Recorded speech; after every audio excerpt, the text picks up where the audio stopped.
We got a guest, Mo.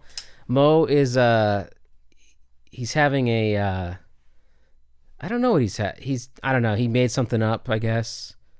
No, I think he's got some personal issues he's dealing with, and he can't make it to the show. But I got a guest. We got a guest, Mo. It's me. We got Cheech. It's me. Just Cheech, right? Yeah, nothing else. Nothing else. Yeah. Literally, her name is Cheech. Yeah.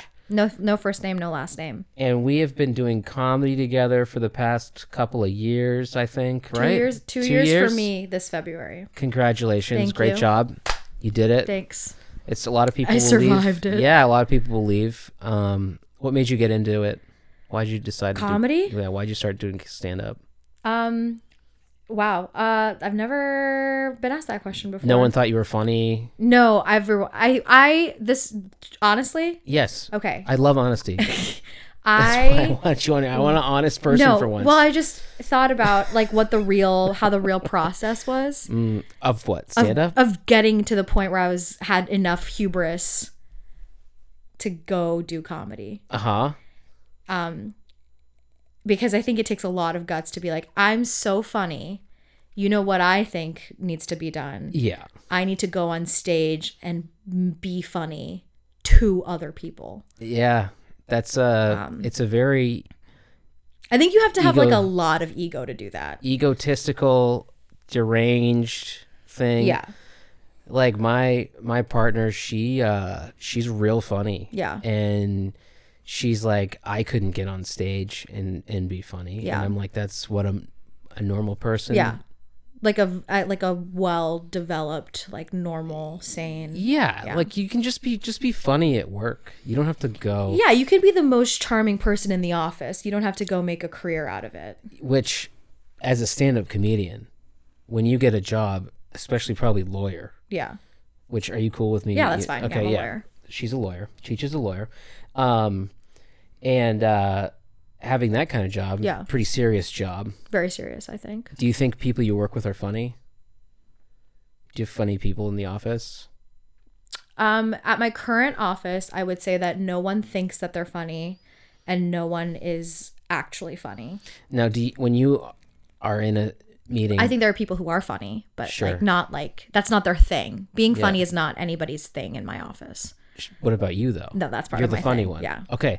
So do you just completely slay at the office? You just slay. Yeah. Right? Yeah. I used to work for TD Bank, and I would just completely just destroy in the meetings. Yeah. Like, I mean, the morning meeting, are you kidding me?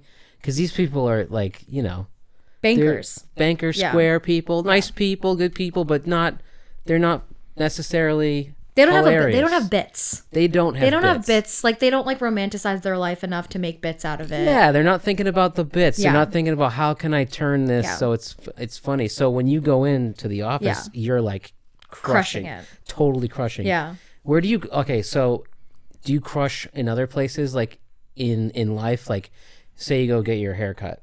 Like, okay. Are you slaying at the stylist? I think I disagree with your premise of slaying. Okay. Like, I don't think that, because I know, well, here's the thing. Like, I know you, so like, I know that you're not going around being like, oh, you know what I'm going to do? Slay this interaction at Hannaford. Unless you do that, which is fine, but I don't think you do. No. I think for me, I have like I try to have a lot of joy in my life, and like everything is silly and fun. So I do that with everything.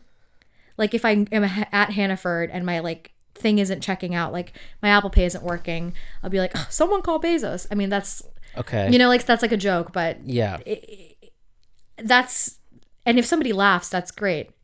People don't have to give you the humor back, but they tend to, because people crave human connection. Well, yeah, people like laughing, and so I like people. You like people. Yeah. So, but is it your instinct to want to be funny in like every situation? Yeah. I actually don't think I know how to be like a real person. Like, I don't know how to deal with real things. Yeah. The only thing I can do is be funny. Actually, yeah, it's pretty. a problem. It can be bad. Yeah, it can be bad. Especially when it's like, because we all have real things that we're dealing with on occasion. Yeah. And when those real things happen, I don't know how to do that. I know I can do it, and I do it, but it is fighting my inner basal instinct. Yeah. I mean, you ever find yourself in an argument with maybe a partner or something, and it's just bad? Yes, we fight. Okay, it's just a bad fight. Yes. You know? Yeah. And then, not a ton of them, but yes. Sure, it's very natural. And then like it gets broken up by one of you cracking a joke, or maybe just you cracking a joke. I don't know. Because I have to do that sometimes. Like, especially, when you're fighting with someone, and you realize that you are the asshole, and in the middle, and you realize you're fighting this fight, and you're like, nah, I'm the ass. I think that all fights are paved with good intentions. Mm-hmm. Like, I don't think anybody is fighting to be a real dick. Sure. Especially when you're fighting with someone who you really love. Like, no one is fighting being like, and I want to decimate you, and I want to make you lesser than, and all those things. Mm-hmm. So I don't often feel like I was the dick, but I can often acknowledge that I said something wrong or didn't say something with kindness. Right. I'm not going to say that I'm being a dick when I'm fighting. And I don't think the person who's fighting with me is necessarily intending to be a dick. But are you ever just like, oh, like I'm mad about this, but really I'm hungry? You ever get that? You ever realize you were so mad at someone, but you were just like, nah, I gotta eat. Like, that's really what the root of my problem is. And then you gotta be like, hey, real sorry about that. I just didn't eat for too long. You know what? I've never said this out loud. That's never happened to me, but I've gotten into like really bad arguments with someone and been like, I don't know why I am reacting this aggro. Like, I don't understand why I'm this upset about this random thing that doesn't matter. And then like 2 days later, I get my period. And I'm like, fuck. It's a periodic And it was thing. That was good. Did I take it out of your mouth? Yeah. Periodic thing. It's periodic like, elements. It's just table of elements. Table of elements. But yeah. The big one, anger. Okay. What? Hate. Right? Yeah, sure. What's another periodic element of periodic anger? Low iron. Vindictiveness. Those, I mean, it's natural. Yeah. I don't. And all that for me is if I forgot to have my num-nums. So your num-nums. Are you very food motivated? No, but I do, like when I'm hungry. You just need to. I need to just, I'll probably bleep that because we're not sponsored by them. Yeah, you're not you when you're hungry. Yeah. No, I'm not. And that's why I try when I'm getting to that hungry place. Yeah. I try to just, let me just take care of this and I'm going to be fine. Mm-hmm. I have a hard time with that. When I'm in it, I don't want to let go. Like when I'm in it, I don't want to drink. I don't want to eat. I don't want to take a break. I don't want to stop fighting. I want to get to the bottom of it. Yeah. But that's not healthy. Yeah. And we're figuring it out. And on the topic of food. Yeah. I know you have a big, I'll call it an obsession with crab rangoon. That is 100% true. I want crab rangoons. I would eat at crab rangoon at any meal of the day. When's the last time a crab rangoon touched those lips? Saturday night. I was at a comedy show. My partner was making crab rangoons. Ooh. Yes, because he works at that comedy club. Okay. And somebody ordered crab rangoons, and I didn't want to eat them because I was like, I have been eating too much. But I took a crab rangoon and I ate it, and it was very good. Little rangoon. Yeah. Rangoonin'. I just think that crab rangoons are the ultimate food in many ways. Are you always dipping? In sauce? Always dipping. Always in sauce. A sauce. Now what that is what rounds out the crab rangoon for me. Yeah. So do you want me to break down my crab rangoon? Absolutely. Okay. I've been dying for someone to ask me this question for so many years. I've been doing a crab rangoon review on my Instagram since 2019. I have reviewed every single rangoon I've ever eaten in my life. I think the number is like well over 2,000 at this point. Shut Each Rangoon? That's not, or each order. 2,000 Rangoons. Individual? Individual. That's not that many. No, I know. I'm just saying, like, well, that. Oh, let's do the math. I know the math is a little more than one a day on average. Okay. I broke it down because. Okay, I broke it down. Let's do this multi-step. First, crab rangoons, why they're good. Yeah. The filling, soft. Yeah. There's like a cheese element to it. There's like a savory element to it. Yeah. There's a garlicky element to it. Very important. Yeah.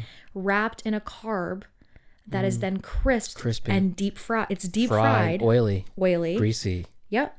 And then delicious. The way that I think crab rangoons must be eaten are in the lotus shape where like the corners are folded. So there's 4 corners. And then that makes it crunchy.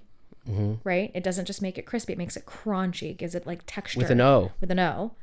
And then you dip that extremely savory thing into a sauce. And like dramaturgically.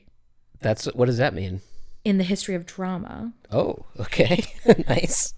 And like, yeah, there's other definitions for it, but like. I'm glad I know what that means. I've never even heard a person say that word. That's excellent. Crab rangoons are dipped in a sweet sauce. Yes. I posit to you dipping crab rangoons in a Vietnamese fish sauce. There's a restaurant here called Vientiane, and I know they're not sponsoring us either. No, but I think that. But I think that they can afford a little bit of business. To be honest, they're very. Yeah, that's It's like 5 minutes away from your house. Right. It's isn't it by?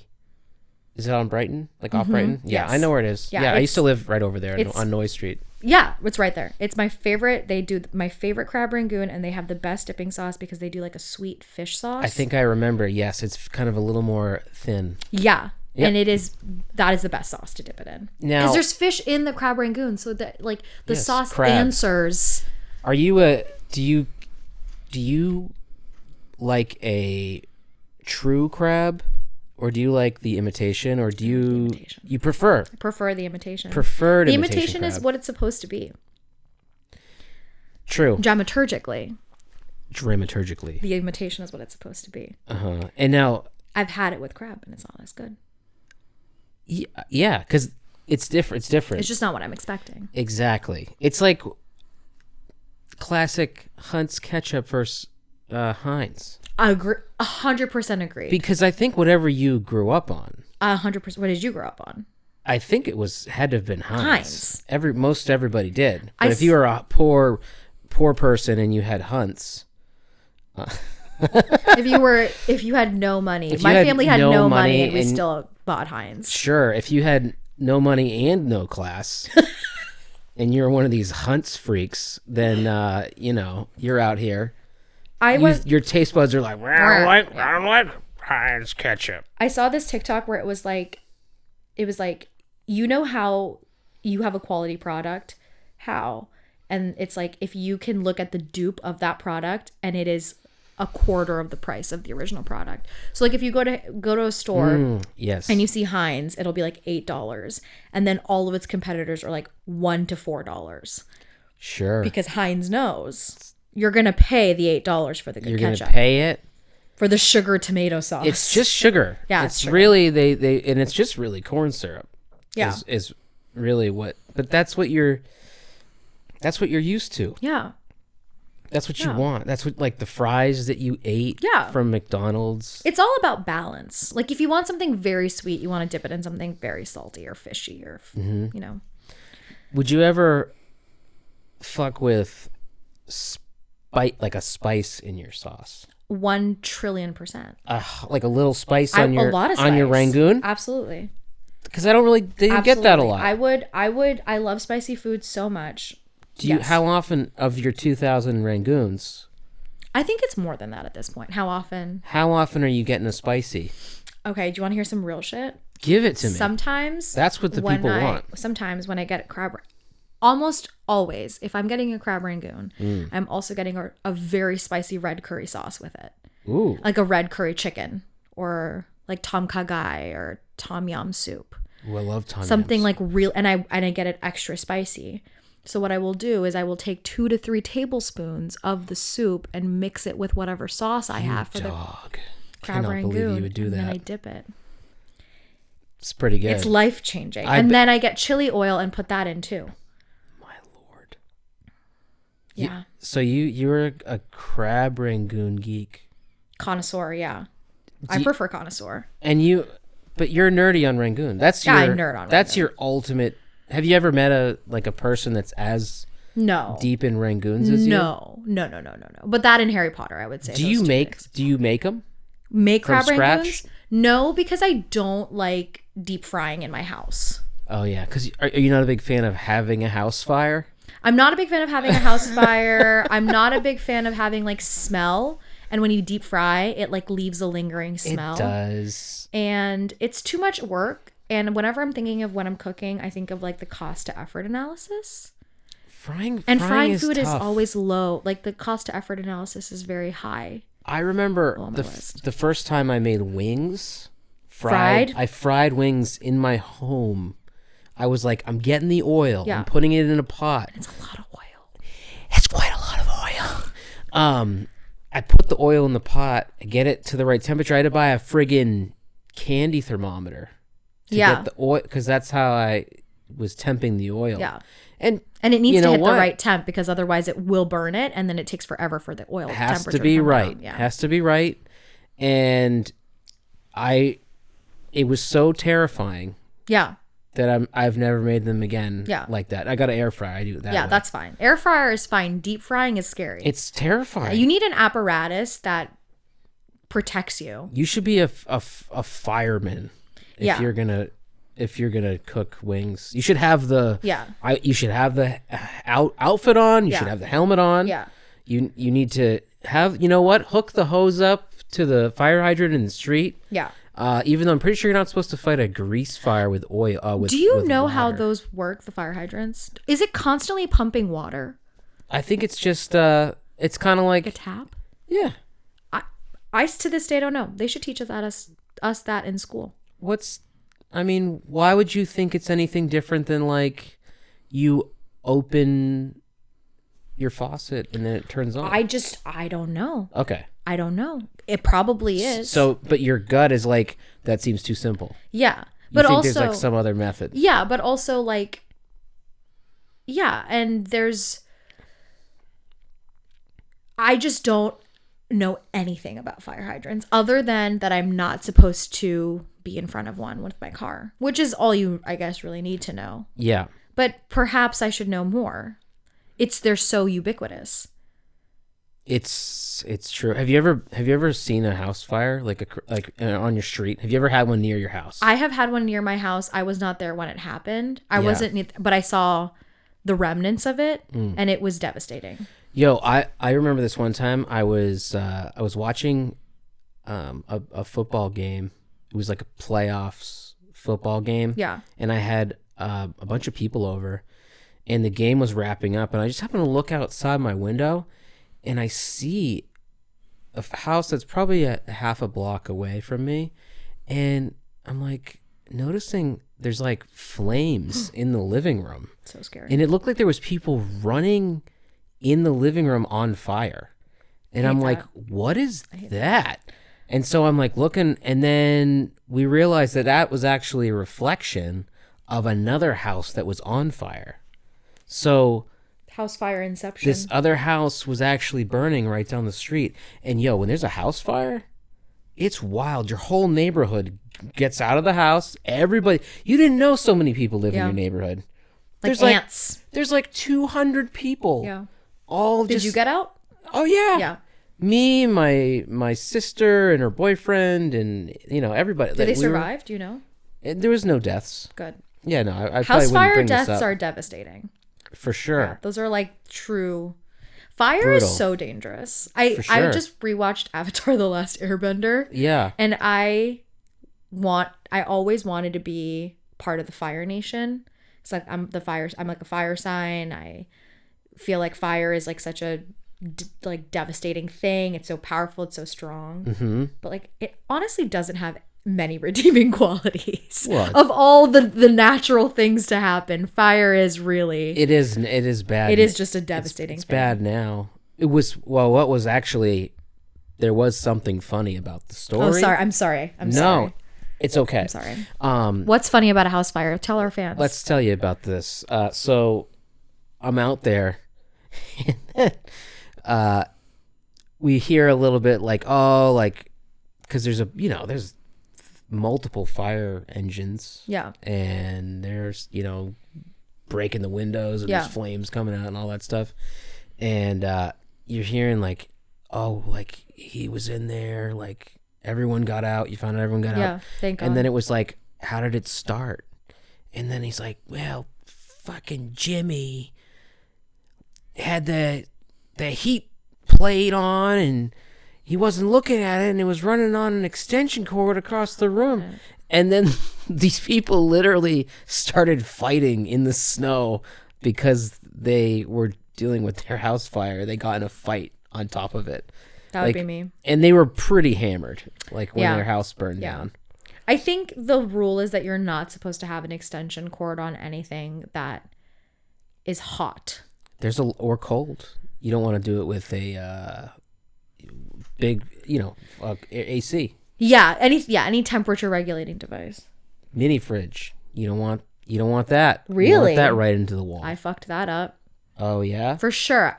In college, absolutely. Oh, really? I had everything on an extension cord. Want they had two. You want that right into the wall. And actually, there are extension cords that can handle that. Yeah. And I had to go buy one. Surge protected? No, it's just like a heavier duty. Mm-hmm. So if you need a longer cord, they got you covered. You just got to get it. Okay. Heat, space heaters too. If I ever go down, it will definitely be because of my space heater. My space heater and I have an intimate relationship. I came home from a very long trip, and I came home and I closed my door and I looked at my space heater and I said, I missed you so much. And my roommate was in her room and she like overheard me saying that, and she was like, did you say that to your space heater? I miss you. I love you. Yeah, I was like, I miss you. I love you. And you're protecting me and I'm safe now. And that space heater so that space heater and I were like this. Yeah, I just have cold toes. I love a good warm toe. I know. I run a little cold. Yeah, I'm a little chilly. I need to be heated up. I'm from Florida. I'm like from India and Florida, like two famously very hot places. Yeah, you're like a lizard. Yeah. You need that hot. Yeah. That hot. You're cold-blooded. Yeah, I'm reptilian. Yeah, you're cold-blooded. Cold-blooded I lawyer. would love to be a cold-blooded lawyer. That would be so cool. I mean, you're getting pretty close, but yeah, you cold-blooded. You are a lawyer of sorts. Of sorts. And you enjoy it. Love it. How long you been lawyering? 3 years. I just did 3 years. This year it will be 3 years in August. That's pretty cool. And so 2 and change. What is the funniest thing that's happened in a courtroom that you can talk about? I don't think I can talk about probably any of it. What if you change the names and everything? And some details. People curse at me a lot in my job. Not a lot, but like enough. More than I think other people are cursed at. I'm definitely cursed at. Yeah. Like I've been called, can I say bad words? Absolutely. I've been called a fucking bitch. Yep. Like an uppity bitch. Uppity. Yeah. That's a good one. Yeah. Somebody was like, that uppity bitch is going to get what's coming to her. That was Now, when you scary. hear that, it's scary. It's scary. You're not like, that's funny. I mean, it is funny. You get a little scared. I think it is funny, but I'm not so proud to say that it's not a little scary. Because these are not normal, well-adjusted they're in people. court. Yeah. They've broken some laws. They aren't cool. Yeah. They're scary. So when you hear dare I say? When you hear the scary people say scary things, it's scary. Yeah, and like I know the scary things that they've done already. So I know that they can do it, which is not fun. Not fun. But also, I'm a little girl. If somebody took a punch at me, You'd go down? I'd go down. Really? You gotta take some kickboxing No, classes. I say that, but it's like, I think I'd be able to fight, but I don't. Like, I'm scrappy. Give me a right hook? Okay. Yeah, no, you could take, you could. Yeah. You could do some damage. Yeah, I could definitely hold my own, but I would. You could hurt like a Siamese cat. Yeah, so what I do, this is like first of all, I could hurt more than I hate cats and I'm terrified of them. So probably not a Siamese cat. What I do have are very, very high heels that I wear that I think, if necessary, could use as a weapon. They have bayonets built in. No, they don't have bayonets built in, but they're just a block of solid wood.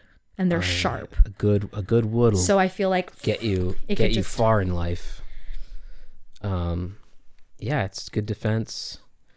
So that's. But bad wood has gotten you so far in life, Keith. Has it? I think so. What's bad wood?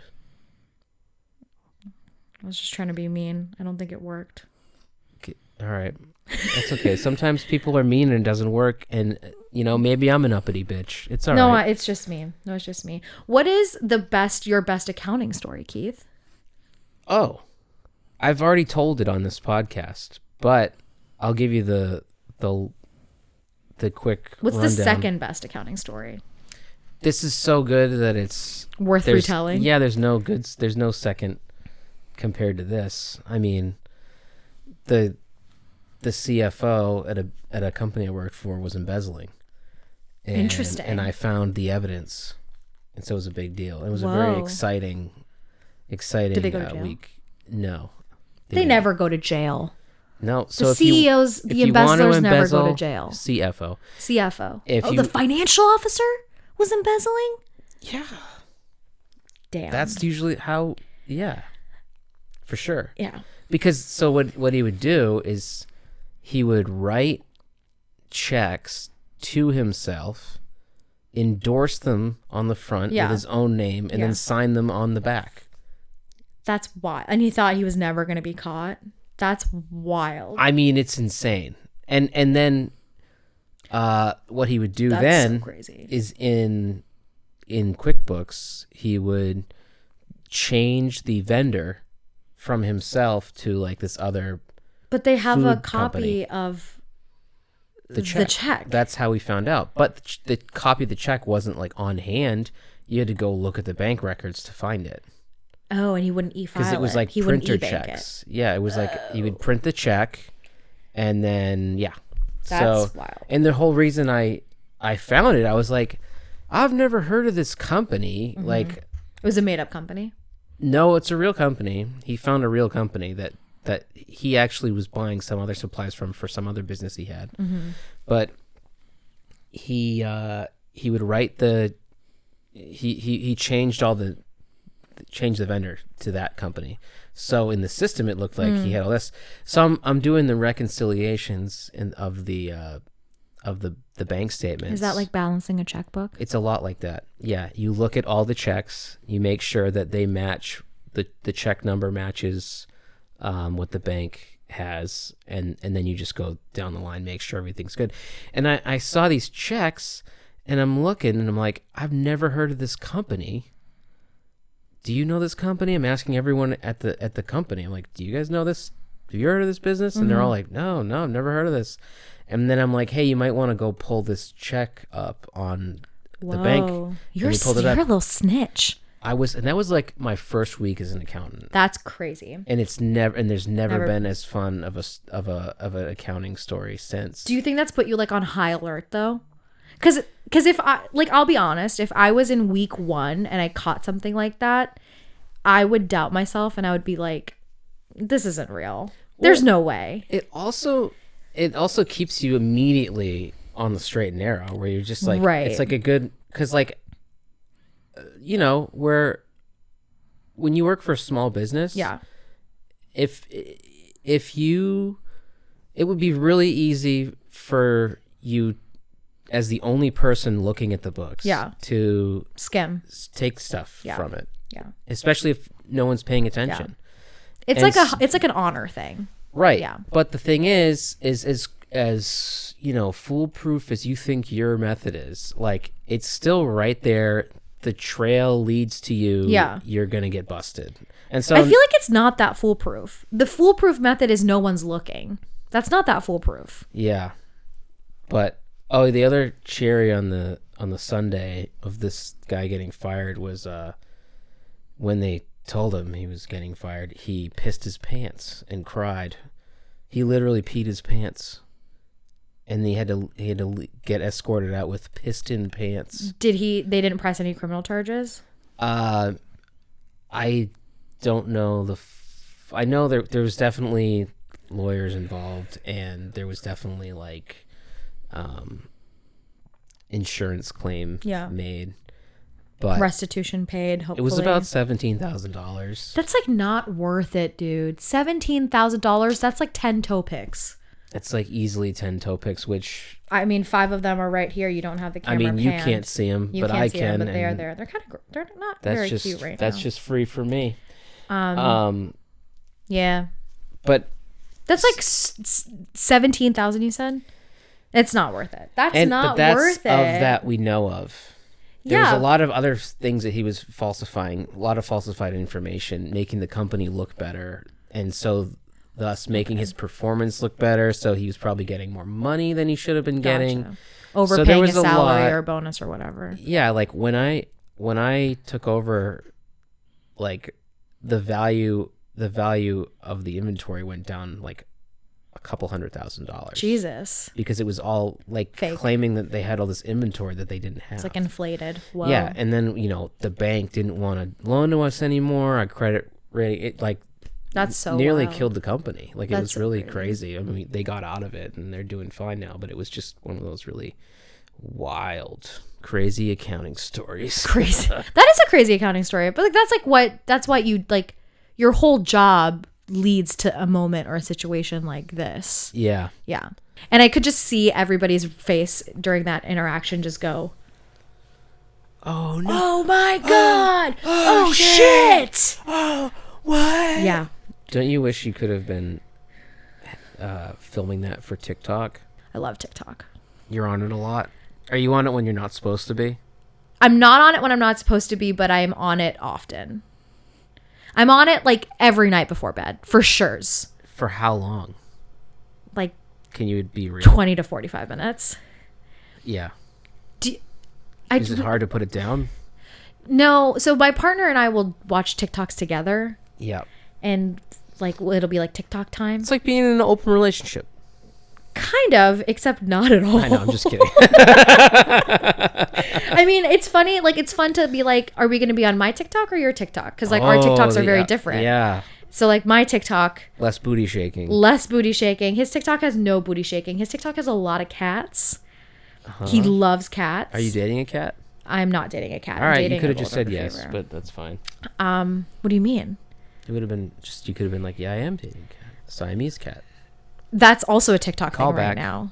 Is it? Yeah. Okay. There's like a TikTok trend going on where people are like, from Aristocats, we are Siamese, if you please. Yeah. So that's like a thing, like all the, you know what I'm talking about? I don't think that's Aristocats. It's from Aristocats. It's also from Aristocats. It's from something else from too. Lady and the Tramp. That's where I know it from. Maybe it's from Lady and the Tramp. I haven't seen either of those movies. Okay. So maybe ease back on the it's from Aristocats stuff. Oh, excuse me. Yeah. Yeah. Acting like when you're like not actually 100% sure. I'm not American, so I don't know a lot of these references. There it is. Aristocats. Lady and the Tramp. Lady and the Tramp. So that's a lot of cat stuff. A lot of his is a lot of cat stuff. His is a lot of like EDM. Oh. Like, stuff. Oh, that's different from house music. EDP. What's EDP? An emotionally disturbed person. I've been called an EDP in the comments when I light people up for things. Who do you light up? Well, not usually populations of people. Oh. Like a population of people who eat a rotisserie chicken at their desk. Okay. I saw that podcast that you did. Someone said this is an EDP, and I had to look up what that meant. And I'm like, I'm emotionally disturbed because I'm very, very enthusiastic about what people should and shouldn't be eating at their work desk. we've gone through like 4 topics here. So I agree with you that tearing down an entire rotisserie chicken at your lunch table, maybe like if you're at an office, maybe isn't chill. It's not chill. I mean, but like you're coughing up bones. You're throwing a bone in what are you throwing a bone in the trash? I guess it's more about like how you eat it, because like I've definitely eaten rotisserie chicken at my desk. Yeah, but you have a knife out. Are you putting it on a sandy? Or are you just using your bare fingers unwashed? I'm washing my hands. Or you eat it like a fucking apple. No, I'm not eating it like an apple. Okay, good. I would. That would be actually hilarious. But then I'd have the bone situation. I don't want to cough up bones. You don't want to be coughing up bones. Yeah, I don't want to in the courtroom. I'm not eating in the courtroom. You want to be like, the courtroom is not my office. You don't want to just take out your rotisserie chicken and then wipe your greasy hands on your client. On my client. Or, Your Honor. Your Honor. Or wiping it on the defendant. You know. I would not touch the defendant. I don't want. You wouldn't want to put your greasy hands on them? No. Right, no. I don't want to. But I just like, it's fun. Yeah. It's fun to imagine, you know. No, I've eaten a rotisserie chicken where I shred a rotisserie chicken at every Sunday. And then I take, as is tradition. As is tradition. Is it one that you've purchased from Whole Foods? Yeah, Costco. Love Costco. Okay. And then so I'll shred the chicken, and then I'll use the chicken in new and fun and interesting ways throughout the week. But when I don't want to do that, I will take the rotisserie chicken and I will heat it up and I will eat it at my table. You telling me a rotisserie chicken is good for a whole week? I freeze half of it. A rotisserie. Okay, so now I've. And then when you thaw it. Yeah. Are you eating it cold? No. You're heating it up? Heating it up. Putting it in soup, probably. I was going to say, okay, there you go. Putting it in soup, putting it in chili. Now that's a way to use a thawed out cooked chicken. Yeah. Okay. I'm not like reheating it and doing something weird because that gets really disgusting. Yeah, it gets like stinky. I'm very anti-freezing food. That's really like cooked food. I'll freeze like a chicken breast. I'll freeze a raw. Fine. Raw meat, raw something. Raw bread. Fresh dumpling, like raw frozen bread. dumpling. Yeah. What other kind of bread? It's cooked. It's not raw bread. Yeah. But you know what I mean? Bread. Yeah. Good bread. You got to freeze it or it's going to get moldy. Go bad. Because there's no preservatives in it to preserve it. Yeah. It's weird that your bread can stay on your counter for 10 days and not get mold. It is weird. That's gross. Yeah. But, so anyway, that's, people light me up. They called me an EDP. In for the rotisserie chicken. Because I freaked out. I go, that's the thing. You got to go hard on a topic. People don't want a soft opinion on something. They want a hard, intense opinion. So maybe you exaggerate sometimes. Maybe. I think I have hard opinions on most things. Sure. A lot of people do. And they just don't know that they do. Well, I'm not afraid to get animated. Yeah. I'll get animated. What do you think is like a hard opinion what is a hard opinion that you have? I think the Chick-fil-A girl probably, I don't know, should run for president eventually. No Chick-fil-A sauce? Yes. How did she say it? No Chick-fil-A. No Chick-fil-A sauce? To be honest, I also feel that way.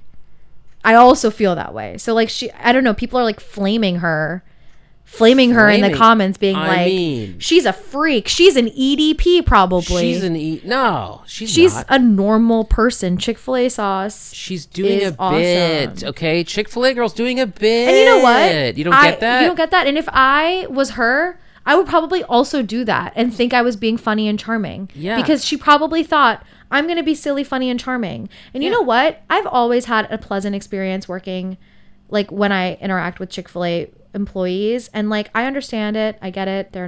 It's, like, a bad business or whatever. No, I get it. You don't like gay people. It's fine. Yeah, I don't think that's fine. I don't think it's fine. No, I get it. But it's just, like, I think that you can separate the employees who work there, who are like almost always like teenagers, who are like in high school. Sure. And they're like always nice. And I had many friends in high school who worked at Chick-fil-A. They're very peppy people. Yeah. And I think it taught them. I think they pay them well. think they pay them well. One of my friends got a scholarship from Chick-fil-A. Yeah. Helped her go through college. I think it's very nice. Fried chicken scholarship. But no, I would love a fried chicken scholarship. I fry really good chicken. I think Chick-fil-A girl, I think her name might be Gina. She looks like a Gina Lynn. Her name is Gina Lynn. She looks like a Gina Lynn. Sweet. She seems fun. She should be president. I think first woman president should be the Chick-fil-A girl. You think? Yeah. You think the first female president should be her? She's like, and you don't think nuclear weapons? You don't think that the first female president should be someone like Jennifer Lawrence? No, Chick-fil-A girl. No, because Chick-fil-A girl is going to be like, no nukes. No nukes? What? Like, it could be fun, Like, abortion. Like, it's going to be good stuff. Just that face? Because that's the face of a president. That's the face of a president. I mean, what's the face of a president? We should reassess what we think a president looks like. I mean, I think duck face. I think sticking your tongue out half the time. These are things that's going to happen. Yeah. That's what I want. I mean, I'm curious to see what the next, 30 years of president, Supreme Court justices are going to look like, because they all have Facebook. It's better to not think about it. No, but because if you're I think about it like this, if there is a person right now in my cohort of people who are like, I want to be a Supreme Court justice, and they have no internet presence because of it now, that's probably that's a weird person. That's a person with EDP. No internet presence? Yeah, someone who just has they're like, I'm not going to have a Facebook. I've never had a Facebook. I'm never going to have an Instagram. I'm never going to have a TikTok. I'm never going to have any social media. Is she connected to humanity? She doesn't go on any of that crap. So what does she do with her free time? She does crafts. Okay. She watches K-dramas. Okay. She raises her daughter with me. Okay. She reads. Okay, she's a better person than I am. A way better person than most people. Pretty much everybody. Yeah. She does actual things. Yeah. And you don't get involved. You ever just doom scrolling? I don't doom scroll, but I have had to consciously alter my TikTok to keep it from doom scroll. I throw my phone not far, but away from you. I'll toss it. I can't do this anymore. Yeah. No, I've had to consciously force my algorithm into positivity and knowledge and things, because I think my TikTok is honestly academic. It teaches me things. Because I like all the Egypt stuff, what about the Egypt stuff? All the probably fake information that some guy will have part 17 of the Pyramid of Giza. See, I would love that. I love it too. And they talk about they're very close. There's a tube that goes 80 feet or a tunnel, and it's 10 inches tall, and at the end there's a door with handles on it, and no one could go in the room. They're very close to finding Queen Cleopatra's tomb. What's in there? Nobody knows. Yeah, I eat that. And Zahi Hawass eat that shit up. Is nah, get out of there. You can't change history. He doesn't know history. They don't know history. At least that's what this one guy's 17-part TikTok told me. I feel like you should just watch the History Channel, Keith. I loved the History Channel. Yeah, you're a dad. I'm really glad that you're a dad. Pre-dad. No, but you've been a dad before you were a dad. I didn't know you before you were a dad, but I can only imagine. Come on. There's no way. What do you mean? I mean, everybody loves the History Channel. Everybody. I don't know if that's true. You don't love it? I don't have cable. You never just plop yourself down and watch about 12 episodes of Curse of Oak Island? No. Have you ever heard of that show? No, I've never heard that show. Oh, that's a beautiful show. I would. I love watching episodes of shows. Bunch of middle-aged, 50-year-old-ish men digging holes on an island looking for treasure. I would not watch that, but you know what I did used to watch? The guy who, the river monster guy. Okay. The guy who would find all the river fish monsters and fish for them. Yeah, I've heard of the show. I didn't watch it. Okay, I watched that when I was a kid, and I was like, this is so boring. And I recently found out that guy caught every fish in the rivers And so he made his show irrelevant. Like, there's no more fish to catch. And that's what I aspire to. Like, that level of success and domination. So this man had a show so good that he caused an extinction. Of his own show. In a river. Yeah. He extincted a river. I also liked watching When Animals Attack. This is Animal Planet. I loved Animal Planet. Did you ever watch that show? AP. Yeah, where they would pit two animals against each other in CGI form. It's a really good show. So they'd be like, who would survive between a tiger and a lion? Two animals who would never have been exposed to one another in a room. Who would win? Yeah. You know that show? Of course. Yeah. I mean, it's and you would just. I would binge watch that. I would record it and then I would watch it like for many, many. That was you'd nerd out on that? I would nerd out on that. Did you have a connection with friends with that? Did you guys all watch that? Or was it just you? Is that your thing? That was just my thing. What I watched... That was secrets for you. That was secrets for me. You didn't like talking about it? No. This is the first time I've ever talked about it. Wow. Ever. Really breaking down walls on Mo Keith time. Yeah. Mo Cheech time. Mo Cheech time. Mo Cheech with Keith. With Mo Cheech time with Keith. Mo Cheech time with Keith, no mo. No mo. No momo. No mo. No momo. No momo. Yeah, that's cool. I mean, you gotta sometimes talk about your deepest, darkest guilty pleasures. Yeah. Just Animal I think Planet, you asked me how really I started getting into comedy, and we never talked about it. Well, that's okay. Yeah. We don't need to know about it. Doesn't matter. Well, you pretty much were like, I don't know. You didn't. I have a very distinct. Something? Yeah, I had to dig deep, but I found it. Well, see, that's why we never finished, because you didn't. I had a feeling you didn't really have like someone telling you should do comedy. Somebody did tell me that. Well, that's usually what it is. Someone will be like, you really should do stand up, or you like love stand up, and you're like, I want to do that. Yeah, I had this happened. This is what happened. I was in my first year of law school. It was the first semester had just ended. And at the end of the first semester of my school, my particular school, they had like this sketch night where you basically, the classes and individual students could all like make jokes about the school and about the teachers. Sounds like my kind of class. Yeah, and it was a small enough school where it made sense, and all the teachers are like characters. Like they're not just like normal people. They're all kind of like, they all do their own bits. So they were very fun. Like memeable. These are very memeable teachers and faculty. And so they were like, okay, we're going to have a skit night. And I was like, all right, this is going to be lame as shit. And then they came up to me and they were like, one of the organizers was like, hey, Cheech, we think that you should host this. Ooh. And I was like, why do you think that? And they were like, because we know you won't say no. It's like, very nice. Very valid. I will not say no. And so I was like, what do I do? And they were like, well, you're going to do a monologue where you kind of like open up the show and like warm up the crowd. And then everybody's going to do their sketches. And I was like, okay. And then I took that very seriously. And I wrote a set. How Indian of you. What do you mean? To take something very seriously? Are Indians very serious?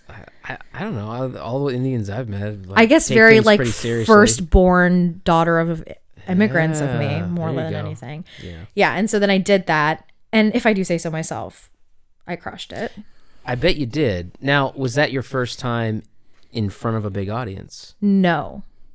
So you had already... I used to be a dancer, and then I also was not only the speech champion in the 5th grade, I was also a speech champion in the 6th grade on the same speech. How big were the audiences of those speeches, the early ones? The first one, the 5th one, was probably 300. That's big. It's big. For a 10-year-old, yeah, that's probably pretty big. Were you freaking out? No. So you were never freaked out by being in front of a crowd? Never Always freaked came out. natural. Always That's came cool. Natural. I like being on stage. I like performing. So I did that, and I was like, wait, this speech that I did, or the monologue that I did. Yeah. I was like, wait, this was really fun. Yeah. And then like getting a laugh is a high. Isn't it the best? It's probably a top 5 feeling. It's a good getting one. A laugh and like knowing that they're on your side.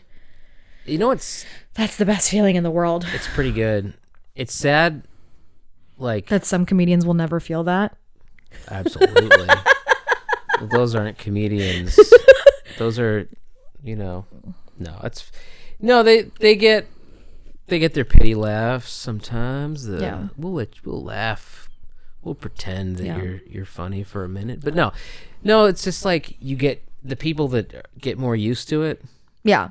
You've been doing it a while. They appreciate get a little jaded. Yeah. You get a big laugh and you're just kind of like, that's how that's supposed to go. And then you don't get there's no like real big joy from it. The only time you get big joy is when you got a new joke that does well. Yeah. When you've been working on something new. Yeah. That's the best feeling. That's the best feeling that you'll have in comedy after you get jaded with knowing the feeling of being able to get a crowd on your side and get laughs. Yeah. I haven't seen a lot of new comedy lately. I need to do that because I think that there is a lot of new comedy and I just haven't had the opportunity to listen to it. Now, outside of Maine, but still local, do you know like the New England scene at all? Some of it. Who do you like in the New England scene? The last time I laughed outside of Maine, the last time I like heard a full set and was just riveted by every single joke said was Emily Raskowski. She's out of she crushes Boston. She is so fucking funny. She is really funny. And I watched her set and it honestly inspired me to write because she's not only is she funny, she's like also a really good storyteller, which is part of comedy, but she's a great storyteller and she's like very silly, but also very smart, which I appreciate. And she headlined a show that I was on and I was like, I don't think I've actually ever had more fun watching a headliner before ever. She was so good. Have you seen Janet McNamara yet? I haven't, but I've heard she's very good and Chris really likes her too. Yeah. I think that's who he really likes. Yeah, her and Emily, I think they do a lot of shows together. There's a comic, she's been at Lincoln's a couple of times. And she, like, one of her jokes is like, I know, like, I look like I'm a loser, but I'm actually a fucking slut. I don't remember who it is. I feel like I just maybe saw this person. I think it is Janet McNamara. This was her. Okay. She, like, does a joke where she's like, I know I look boring, but I'm actually a whore. Something just, wild. And I've never seen her in person, but I love her bits. Hilarious. Yeah, she'll be back. I love her bits. She'll be back. I think she's very funny. I think those two are very funny. Who else? She's an accountant. Is she an accountant? She kind of looks like she like has a joke about that, right? Looks like she's like I look like I'm an accountant because I am. Exactly. Yeah. No, the first time I met her, we hit it off like so well. Like I sat at the bar with her. We just started talking, and then it came up so naturally that she was an accountant, that we were both accountants. How do you feel knowing that for 1 minute in TikTok being an accountant meant that you were a sex worker? Did you know this? What? Yeah, like TikTok there was like a thing, it's like I'm an accountant. Oh, that's what that meant? Yeah. Oh, I missed that. Yeah, sorry, back to your Janet McNamara story. No, but like it was so funny because anytime I've met an accountant outside of just someone in another business, oh, you're an accountant too, typically we don't talk about it. There's nothing to talk about. There's really nothing fun to talk about, but she's like a really nerdy accountant and she loves talking about accounting. And I was down to talk about accounting because I never really had an accounting conversation with another accountant, especially someone who's like funny and has a sense of like humor. She nerds out on accounting. Oh yeah. So that was kind of a fun fun connection. I once met an accountant who called himself a numbers guy. Like I asked him what he did and he was like, I'm a numbers guy. And I was like, what does that mean? And he was like, I'm a numbers guy. Like I like numbers. I was like, so are you a mathematician? Are you a statistician? Like, are you a math teacher? And then finally he was like, I'm an accountant. And I was like, okay, why did it take me 5 minutes for you to say that you're an accountant? Like, you could have just said that.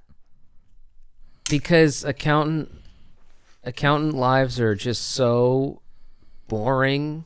Accountant lives matter, Keith. Absolutely. I mean, you heard it here first. We're a needed people. Yeah. Okay. We're, until AI takes my job, we're needed people. Are you a CPA? No. Okay. That seems just too much. Yeah. I've heard that's just insane and really hard to get. And it's like a 3-year process, right? It's like a 2-year process for exams. I'm happy right now in my job. I don't need more. Yeah. I don't know. More money isn't going to make me happier.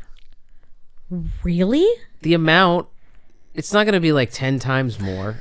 More money would make me happier, for sure. I mean, I'm sure you're probably at the point in your career where, you're not leveled off of what you're gonna make. Like, no, I mean, if I made $50,000 more, I'd be good. Totally, definitely. I feel like that's not that unreasonable. And and comedy's not paying any bills. No, not really. Comedy's fun. Comedy is something that I do for a lot of joy. And it's my play money. It gives me money to play with every month. Yeah, it's something that. But yeah, the people are fun. I meet a lot of fun people. It's something that you forget about sometimes. But when you have a set, like you're performing to people, some of them are having a really bad time in life. And like, you're like actually making a difference. Yeah. If you don't bomb like an asshole and you go up there and you're funny, like, you can make it. That's like you're actually helping. Yeah. Which is kind of, I mean, I don't think usually you're doing it for yourself. You're not thinking about, it's actually other people they're here to enjoy themselves, see your jokes. They want to see your jokes. They're not like, they don't want to see you have a good time. They want to have a good time. They want you to have a good time, but they want to be part of that process. They want to have fun. You want to make these strangers that maybe aren't funny, give them some laughs, give them some stuff to think about. Yeah. I mean, which is why, like, anytime anybody's ever screaming on stage, I'm like, it's not funny. To me, it's not fun. I don't think screaming, it's funny. Like, screaming in terms of like they're mad. Yeah, just like being like, I'm gonna push the mic away so that I can do the bit. Like, just be like, and these fucking this and like fuck that guy and and it's just like, you weren't screaming. You're fine. You could have had the mic. Okay, well, that was exaggerated, but it was nice. But I just don't want to scream in your house if you have a sleeping child upstairs. There's sound machines on. Oh really? Oh yeah. But yeah, I just like really care about. No, but what do you mean by screaming? No, like literally that, but screaming and just being like, and you fucking men. Oh, or like if it's like a guy being like, oh, you fucking bitch ass women. Yeah. And it's like, that's not funny. Of course not. And that's not ever going to be funny. And like your audience isn't like happy to hear you being like being screamed at. Right. Unless they are, which is when I'm yelling on stage, it's usually a pretty obvious, silly exaggeration, absurd thing. Yeah, it's like a silly thing. It's not meant to be like. It's not like an angry scream. It's like it's like when Will Ferrell screams in a thing. That's kind of what I go for. I like to be silly with my screams. Is he would you say, an idol of yours, Will Ferrell? An idol? Well, who's your like comic? Like who is a comic that you really like? Not even New England, just general. I like Todd Barry a lot. You know him? No. He's not. But I don't know anyone. I don't know anyone. He's not like a massive mainstream comic, but he's like, he came up with a lot of the really big comics, and all those comics like know him and they do shows with him. Yeah. And, he's friends with all like Jerry Seinfeld and Chris Rock, and he's been on like Tom Barry. Todd Barry. I will look him up. Yeah, look up Todd Barry. He's got a special called domestic short hair. On okay. Does he talk about his cats? Oh yeah. Okay. Yeah, he has a really hilarious bit at the end of his special about cats. It's a killer special. Okay, it's on Netflix. It's on YouTube. Oh, I'll watch it. You know what I just watched? Also, he's going to be in Portland next month. Where? OLS. I'll be there. You should go. That's so fun. I love OLS is one of my favorite venues. Mm-hmm. OLS, Lincoln's, Empire. Some good ones. Those are my 3 tops, probably. Some pretty good ones. Yeah, nice. And I like that they bring something different. Have you been up to Great Falls Comedy Club yet? Of course, love Great Falls. One. Yeah, in Portland. Great Falls is in Auburn. There's some good venues. Magic Theater. I love that venue. I had so much fun. The 2 shows I did there. I just did Mass Landing. Yeah, that was so fun. Yeah, there's been some good shows. Yeah, Igor. Yeah, I was just gonna say Igor. Maybe he'll do a guest fill-in. He would be so great at this. He has the best energy and the best outlook of any. He's a normal, stable person, which is more than I can say about most people. Yeah, he rigged my roast battle against Danny Jordan. I'll never forgive him. Oh, but Keith. But I was there. I was there at the pregame. Yeah, he didn't. What do you mean? He didn't. I think he was fair. No, it was rigged. I think he was fair. Fully rigged. I think you both did an excellent job, and that was a hard battle. See, that's what I would have loved to have heard. But I don't think you were buried by any means. No, I think it was like way closer. It was really close. If not, like... Didn't you go to elimination round? No. He won both rounds? No, he didn't. I think it was like close, but I think he I don't even remember. I was like, I couldn't believe how I felt like it was automatically against me. I don't think that's true. But I like to still say it though, even if it's not true. It's kind of fun to spread the lie even more. Even though I like Igor, I love spreading lies. I'll never forgive him. He had he kind of had like a heart to heart with me like a week after, and he's like, Keith, I'm very sorry about not voting for you. Like I was like, dude, you need to chill. It's fine. He just, I think he like wants to make everyone feel so safe. He's the best. He's like the best person ever. But it is. I want to shit on him though. Don't. He would be such a good person to roast. Because I would have nothing to say about it. I would be able to think of something, but he would be a fun guy to roast, I think. Were you at my roast? No. But I roasted Greg Baker. Yeah, I know Greg. That was a fun roast. Did you destroy him? I mean, I won handily, but I'm not gonna destroyed. Yeah. 6 out of 6. No elimination round. There you go. Pretty cool. He did say to me, he was like, I thought it was gonna be closer. I was like, I like a good roast. I like ripping on people. I like ripping on people to their face. That's the fun way to do it. I agree. And I only rip on people I like. So if I'm ripping on you, it means I do like you. What if they had paired you up with someone who you didn't like? It would be tough because I've never really been paired up against someone that I don't like. I've been paired against like a lot, like you like everyone. Pretty much, And the people that I don't like, I never see. Yeah, wouldn't do. They don't do the shows I do, so I would never see them. But I've been paired against people I don't know, and that's almost in the same, almost as hard ball game of like, I don't like this person because it's like I don't want to roast someone I don't know because it just, I don't feel comfortable. You don't feel safe to go there. Yeah, because you're not safe to go there because you don't want to call someone you don't know a fat bitch. Yeah, I do. No, I don't. I'm just kidding. I want to get to know people and then I call them a fat bitch. I do not. I don't know. I don't have a problem with ripping on people I know though. That's the best. Yeah. Also, like, I'll say it. I know plenty of extremely attractive, gorgeous fat people. Like, I don't think that's all I know. Like, I don't think calling someone fat is an insult, to be honest. No, it's a compliment. It's not. It's just a neutral.